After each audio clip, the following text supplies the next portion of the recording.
അവനോ പറഞ്ഞാൽ മതി. പെരീന്നാണല്ലോ ഈ വരുന്നൊക്കെ, ഈ ആണുങ്ങളൊക്കെ ഉള്ള പെരീന്നാണല്ലോ ഈ വാപ്പാരെ മക്കളൊക്കെ തന്നെയാണല്ലോ ഈ.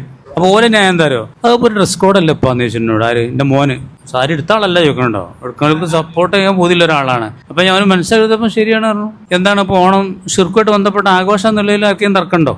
ഇതിനെ പൂക്കളിടുന്നത്, പൂക്കളെ തൃക്കാക്കരയാണല്ലോ ഈ വാമന ദൈവത്തിനുള്ള ക്ഷേത്രം ഉള്ളത്. അങ്ങോട്ട് പോണതിന് പകരം ഇവിടെ പൂക്കളം ഇട്ടിട്ട് മൂർത്തികളൊക്കെ വെക്കുന്നുണ്ട്, അതിനാണ് ഈ പൂക്കളം. അപ്പോൾ ഒരു ഷിർക്കുമായിട്ട് ബന്ധപ്പെട്ട ഉത്സവം എന്നുള്ളതിൽ തർക്കമില്ല. അപ്പം നമുക്ക് അതിനുള്ള നിലപാട് എന്താ വെച്ചാൽ, നമ്മളെ ഫുഖഹാക്കള് ഇമാമിങ്ങൾ പറഞ്ഞത് അതിൽ വിശ്വസിക്കാൻ പാടില്ല, അതിനോട് തുല്യമാകാനും പാടില്ല, അതിനോട് യാതൊരു മുഷാബത്തും കൽപ്പിക്കാതെ അതിൽ പങ്കെടുത്തുകൊണ്ട് ഒരു ചോറ് വെച്ചുകൊണ്ടൊന്നും കുഴപ്പമില്ല എന്നുള്ള മസലൊക്കെ ഉണ്ട്. ഇത് തുല്യമാകലല്ലേ, ഈ പൂക്കളിടലും ഈ സാരി എടുക്കലൊക്കെ തുല്യമാകണ വിഷയമല്ലേ, അപ്പം അത് ഹറാമാണ്. അത് പറഞ്ഞപ്പോൾ എൻ്റെ മോനോട് നിന്നു. അങ്ങനെ നിങ്ങൾക്ക് പറഞ്ഞെടുത്തൂടെ? അപ്പോൾ അതൊന്നും പറയേണ്ട ആവശ്യമില്ലല്ലോ. കിട്ടുന്ന ചാൻസിലൊക്കെ പറഞ്ഞു കൊടുക്കേണ്ട കാര്യങ്ങൾ പറഞ്ഞു കൊടുക്കണം, തടയണം, നന്മ ഉപദേശിക്കണം, തിന്മ തടയണം. അത് ഈ ഉമ്മത്തിന്റെ ഒരു ഐഡന്റിറ്റിയാണ്. അത് നാവുകൊണ്ട് പറ്റുമെങ്കിൽ നാവുകൊണ്ട് പറയാം, കൈയോണ്ട്